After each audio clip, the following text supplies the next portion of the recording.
Hey there, listeners. Just a heads up, my dad and Uncle Timmy are going to use some bad words that might not be suitable. So if you have little ears around, either throw in an earbud or save this episode for a later time. Consider yourself warned.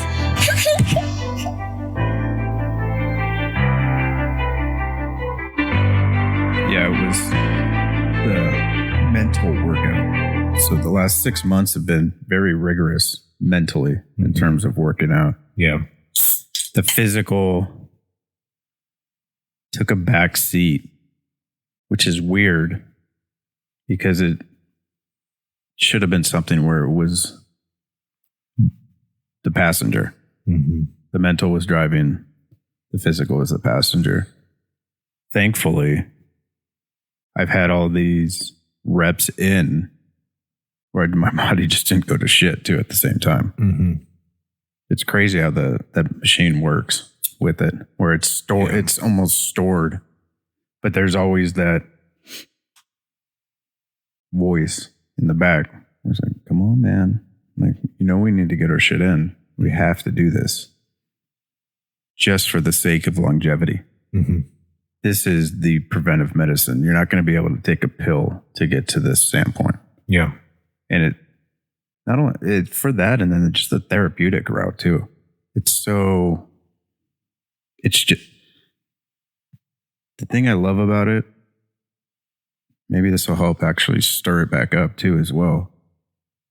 Is it's just you in there. I love that factor. I like not having mirrors, not having anybody else around. I sound like a fucking psycho when I'm saying that, but just to have your own thoughts push through. Because there's so many different emotions you go through, but dude, I'm a highly visual person. And there's so many visuals that I get during it. Mm-hmm. And a lot of it is future projected, which is crazy. It's like the future self is giving you its voice again. Yeah. Letting you know, like, hey man, you're in pursuit of me. It's like pulling you forward. Yeah, I'm out here. The idea is not to catch me. Right. The idea is to chase me. With carrot on the stick. Yeah. Matthew McConaughey has a great way of saying it. Like the 10-year self, but you're always in pursuit. Mm-hmm. You never want to catch him. Mm-hmm. Yeah. Keep elevating your vision. Yeah. Yeah. I think we were talking about the mental training and the physical training. And for me, I have been working out consistently, like lifting weights since I was probably 15 years old. The only times I've really taken a long time off of that was because of injury. But it's so interesting because I remember being 16 or 17 and this girl I wanted to date led me on and then ended up choosing someone else. Actually, it happened twice with two different girls. And I, growing up, was never trained in emotional recognition, you could say, because my parents weren't either. So I certainly don't blame them. So what I would do is work out like a fucking psychopath. Mm-hmm. I would go to the gym and lift like after school in high school. And I just fell in love with it because it was a way that I could release any kind of like physical tension or things that I could tell were stored up. And that just continued for me and still is a thing for me where I can remain a pretty calm person when I'm interacting with other people. Like I never really blow up on people. Yeah. I don't get super angry at people, or I'm not super aggressive, abrasive, whatever you want to call it. And I do attribute a lot of that to physically training to a level that is pretty difficult for myself. And I look at that as like a non-negotiable. Like I have to do it. Mm-hmm. I will wake up the ass crack of dawn. There's been mornings where I wake up at 4 a.m. just because I know that day is going to be very contested with different things. It's a busy day. There's a lot in the schedule. And the only way will be to wake up at 4 a.m. and do it. So I'll just drug myself with pre-workout super early and get going. But it is a non-negotiable for me. And I'm not saying that needs to be that way for everyone, because my body also kind of sucks because of all the shit I've put it through already. Like I can feel my joints are not normal for a 31-year-old. But anyway, I just, there's so many times where mentally, like you were saying, the last 6 months, 3 months, I've been so in my head, or there's a lot going on. Those are the times where I think it's the most important to just move your body and even just get out in like sunlight. And we're so lucky we live in Colorado where it's beautiful and sunny a lot of the year. Those simple things, like it's actually crazy what you can do with, say, reducing your alcohol intake and watching generally what you eat. You don't need to track every little thing. I usually do because I like it. I like the process of like tracking my food in my FitnessPal app. And so reducing alcohol, maybe say getting some sunlight or hiking, being in nature. Yeah. I think the Japanese culture calls it forest bathing. Yep.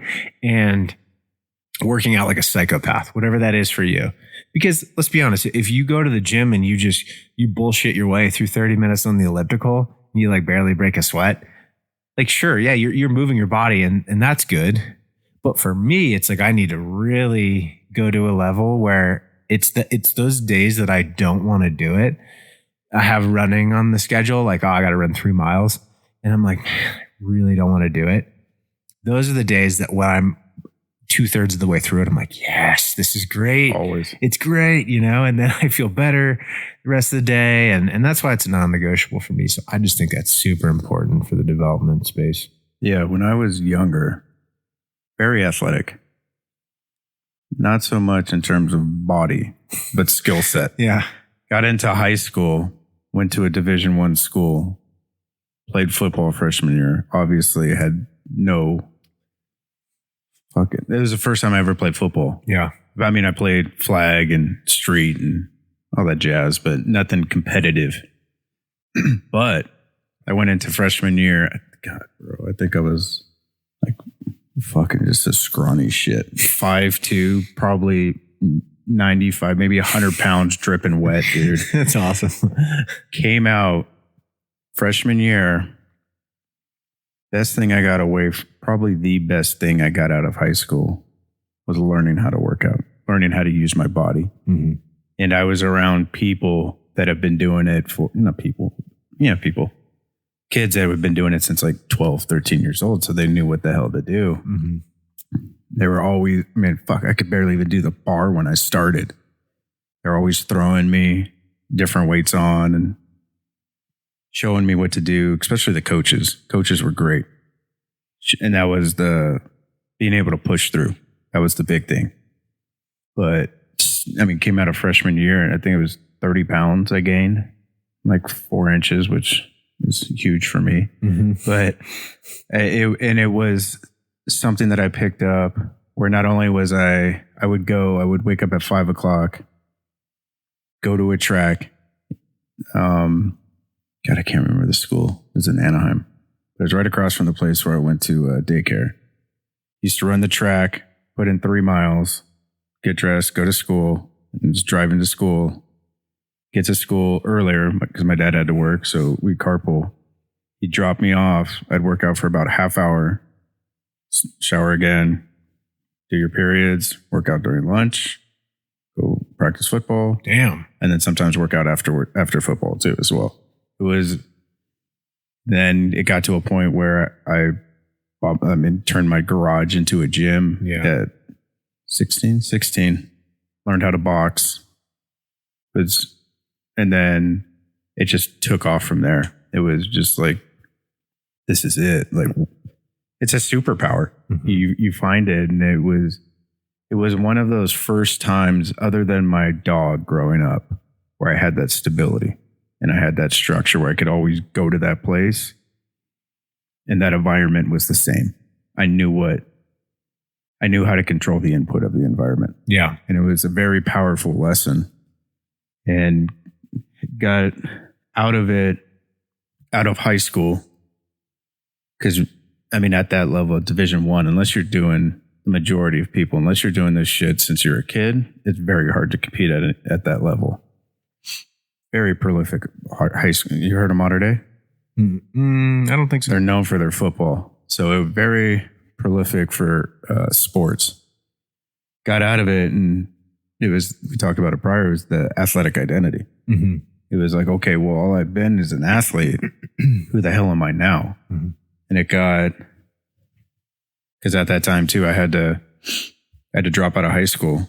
Dropped out of high school to support my family. I mean, I've been working since I was 14. Ran a fucking movie theater at like 15. The guy was a drunk, so he just basically gave me the keys to everything. Much free popcorn as you wanted. Yeah, exactly. But it was, and I lost track of that during the just downwards. It was turned into the party days, and got back into it. I would say right around before the birth of my first child. It was like, okay, you know how to do this. You need to go and learn about it. So went, did the whole certification, personal trainer, started my own first business that I ever started up too as well. Trained first responders, veterans, just out of my gym. Really got to a standpoint where I thought that's what I was going to do. And learn the ins and outs of compensations that happen within the body, the feel factor. Mm-hmm. And that's where it's very easy to get sideways in terms of form because you have to play to your body. And it's ironic because still to this day too, I could look at somebody and how they're moving and exactly pinpoint how they're feeling too at the same point. Yeah. And even with the girls' soccer team, I could do the same thing where, oh, okay, this is, your body should be moving like this, but we're moving like this. It comes down to a feeling factor, but it's also like the best part I liked about working out. I still like working out. And I think the thing that I'm avoiding is I could take myself into the deep waters very easily. That's where I learned balance through clients. Some clients you just can't take there. They don't want to be there. Yeah. It scares the shit out of them. And digesting it, it's interesting too, because we got the house, set up the whole thing. Only done it a few times. It's basically sat there.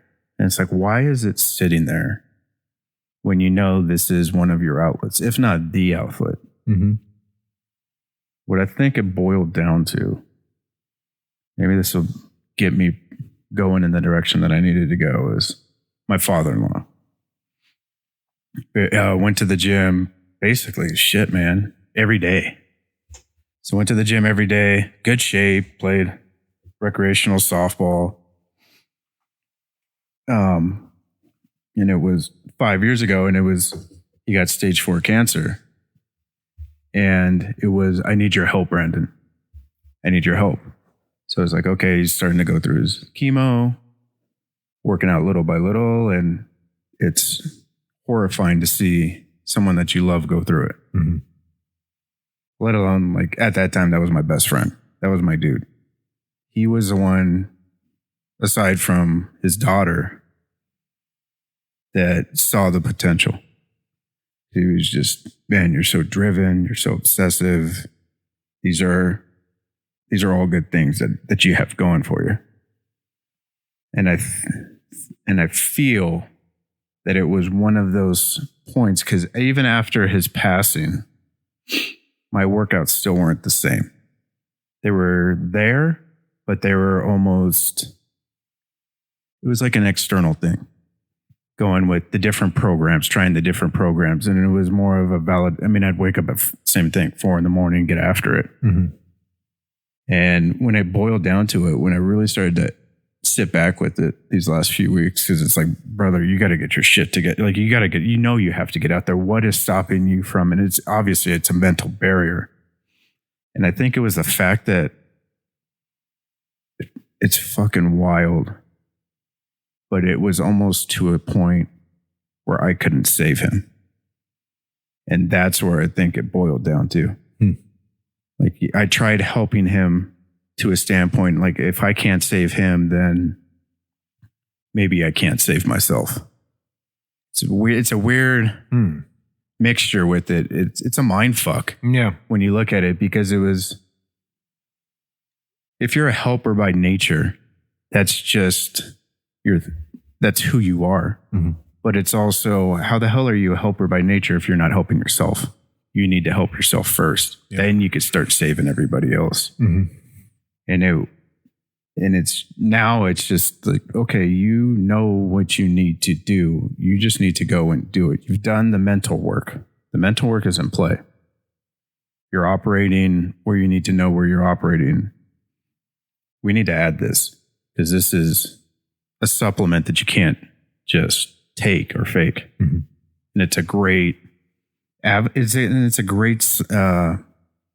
a great thing to show your kids too as well. Like, I'm a firm believer in that too as well. It's like, I can't be telling them, hey, you need to be doing this, you need to be doing that, especially when it comes to, that's why this is your vehicle. And being somebody that's neglected that vehicle for such a long time, once you know how it operates and you're the operator, it opens up just so many different doors. Yeah. Yeah. I mean, there's so many layers to it, I feel. Yeah. I thought of this the other week. I was talking to my brother-in-law, because he was a college basketball player. He's in great shape and still works out. He's healthy. And we were both just talking about how so many people out there will never know what their body's truly capable of. Yeah. And that's a shame. And that's not to like look down on anyone. By all means, I certainly don't mean that like that. I just mean that I think physically and mentally, we are capable of so much more than we give ourselves credit for. And the physical almost feeds into the mental. And what I mean by that is, if you can physically withstand and go through some pretty difficult challenges for yourself, and that's different for everybody, right? Mm-hmm. Not everyone's a triathlete. I'm not. But I have my own version of what I consider to be pretty damn difficult. And when you get through that, like crucible, not only does it build self-confidence to the point of you showed up for yourself in a way that you told yourself you would. So that's a win. You build that self-confidence.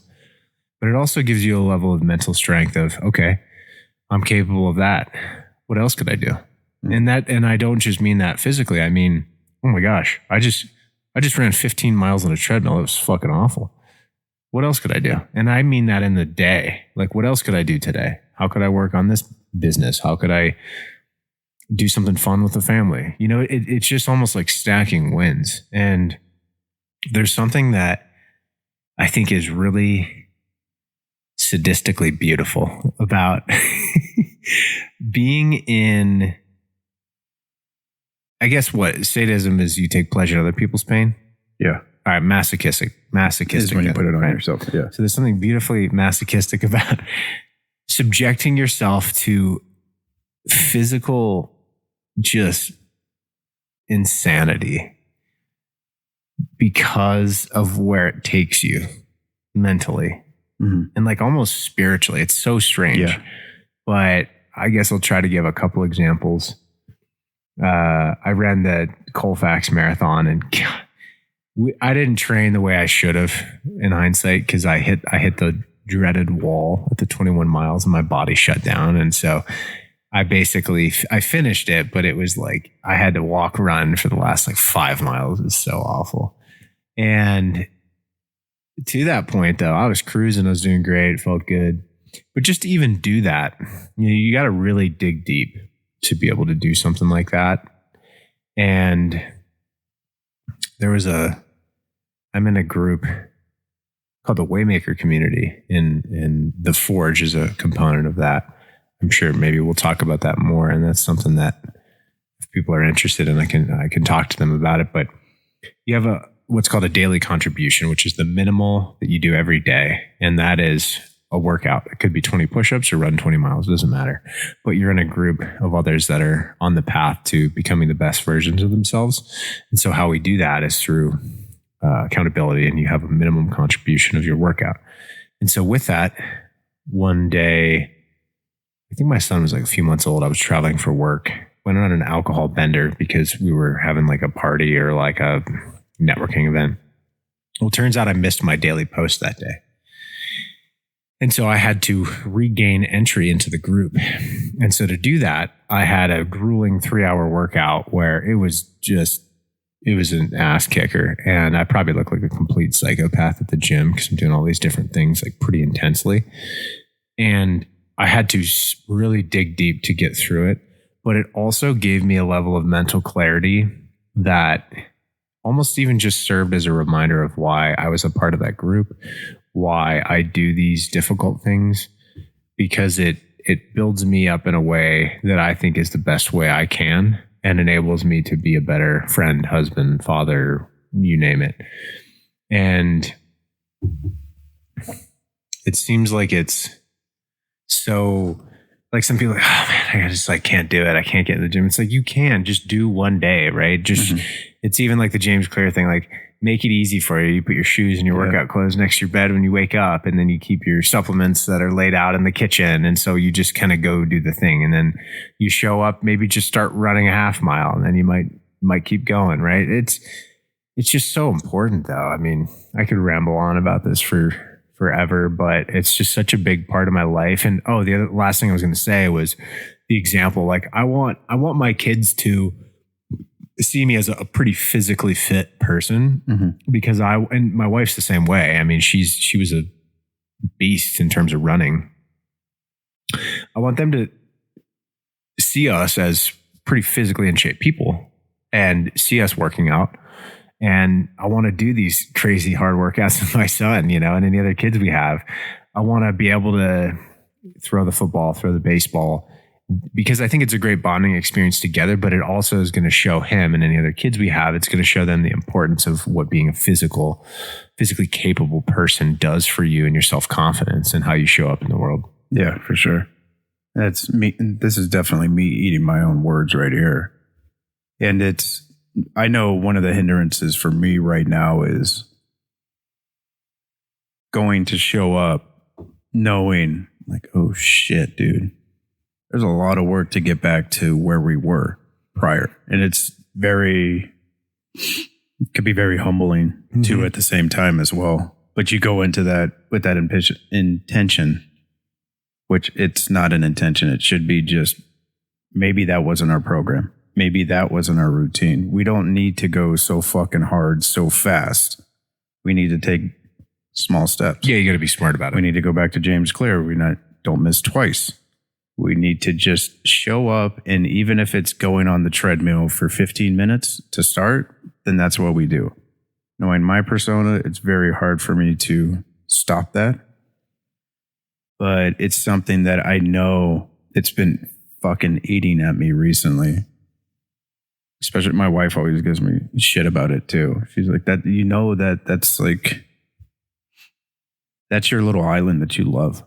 That was that part in the morning. She's like, I loved waking up and not having you in bed because I knew space. I knew that. Yeah, that too. And she's like, but I knew what you were doing. Right. I knew you were going through and you were taking your time, your alone time. You like that. Yeah, that's how I am. Because I would work out, meditate, then write. And I definitely have to I have to retrain my circadian rhythm to get back to that, where I'm going to bed earlier and being able to actually just put the fucking business away at night and not sit there and feel like you have to be a madman and take over the world every single night and stay up till 12 o'clock doing it. And just to start taking some ownership and it's not to say I'm completely off the fucking rails. It's finally clean, but it's also we're plant forward now. So we talked about it too as well, where it's taking more of the veggies in, the fruits in, not having so much to meat. If we have the meat, primarily it's at dinner, but I like to think of it more as conscientious eating. where you're actually taking, oh, okay, I have a choice of what I get to put into my body, and then taking that time to actually absorb it. Be grateful that you even have fucking food in front of you. Right.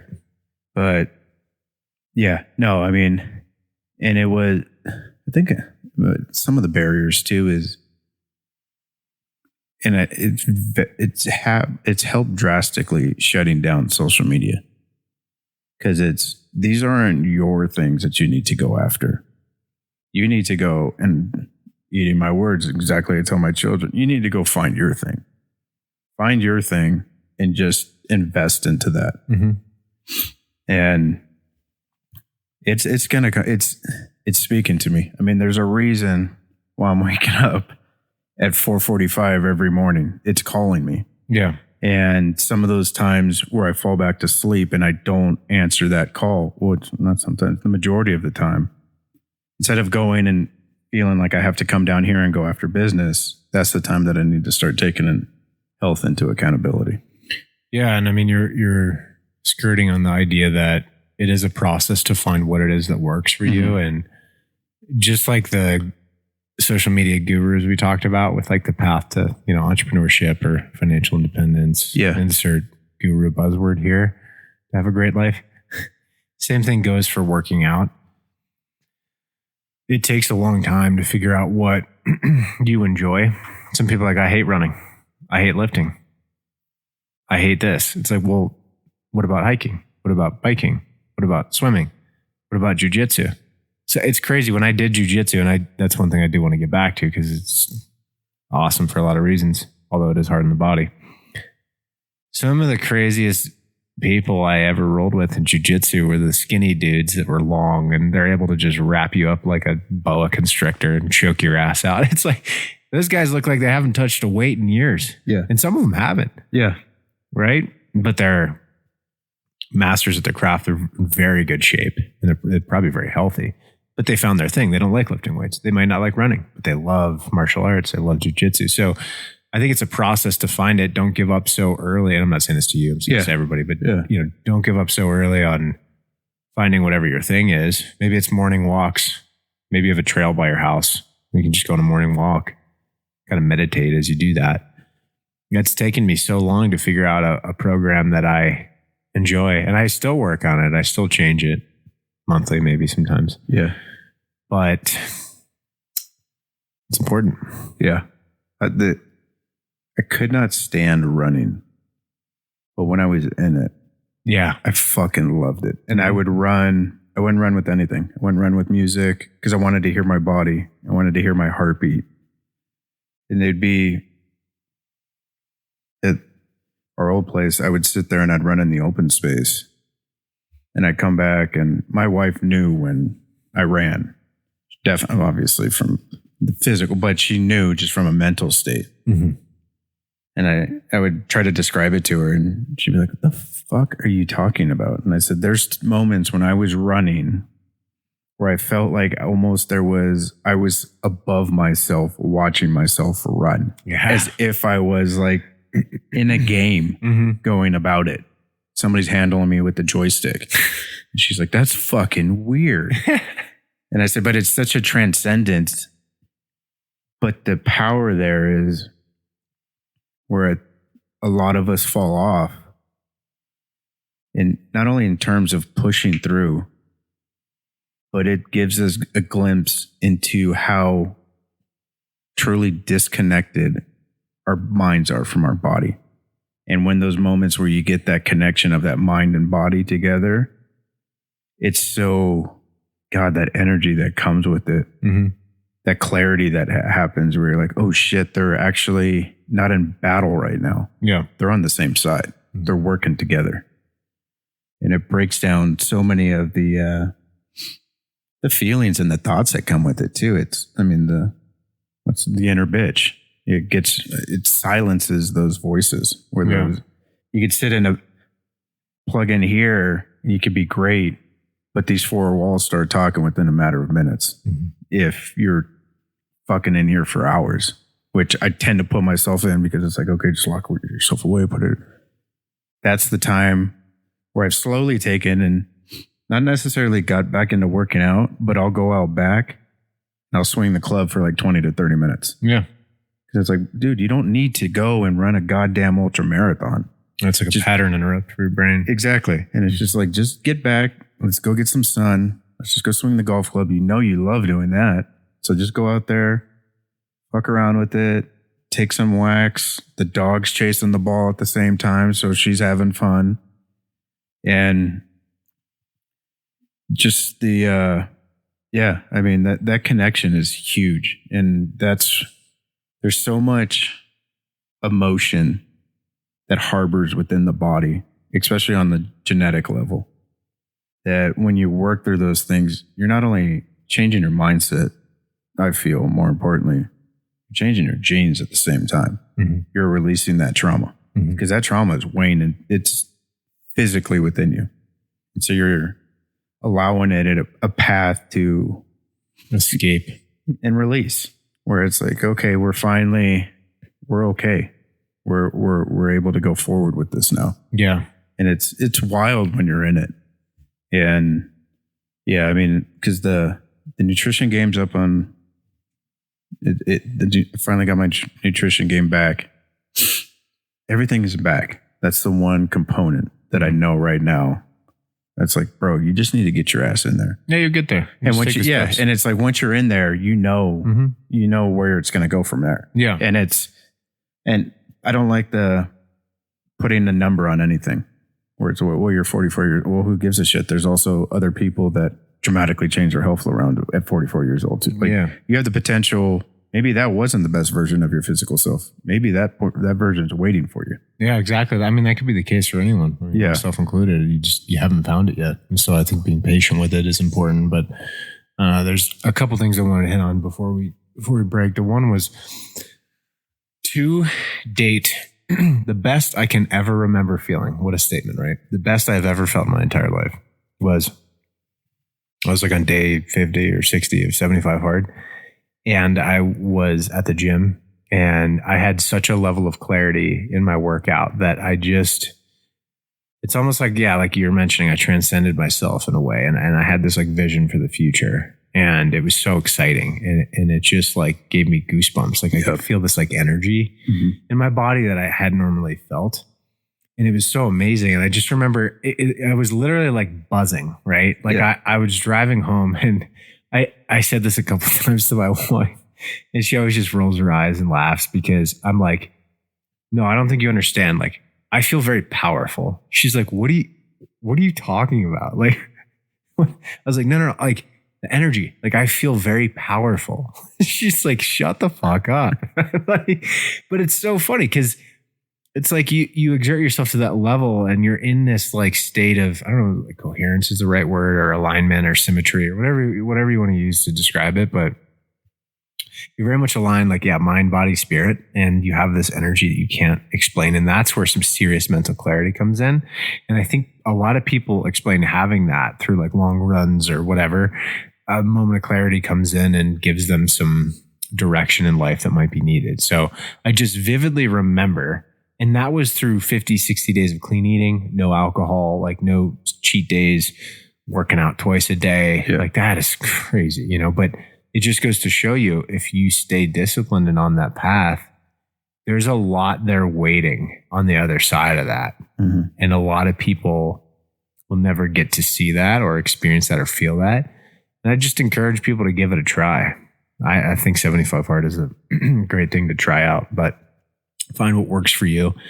And then the last thing I'll say is David Goggins talks about, for those that don't know, he's a Navy SEAL, former Navy SEAL ultra marathon runner and just certified nut job.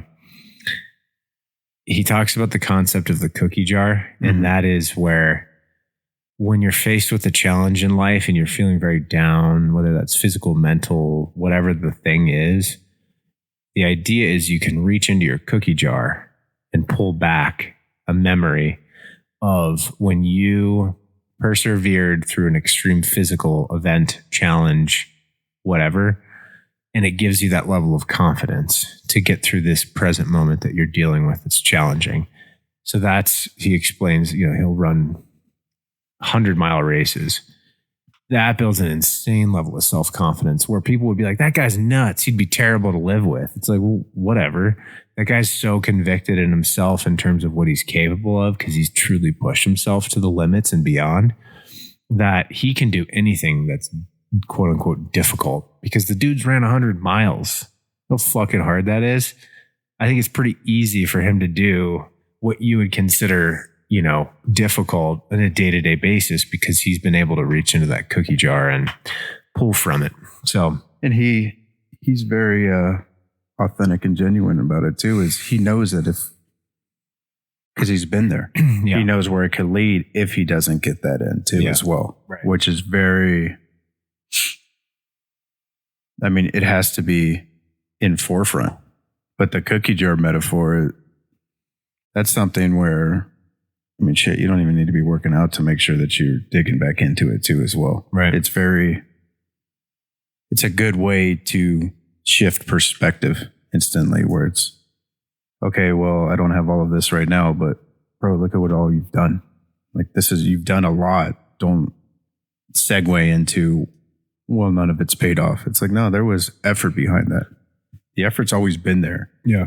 It just needs to be forefronted in a way where it could be optimized. Hey friends, this concludes our episode. For more content, check out our website at FamilyCEO.org.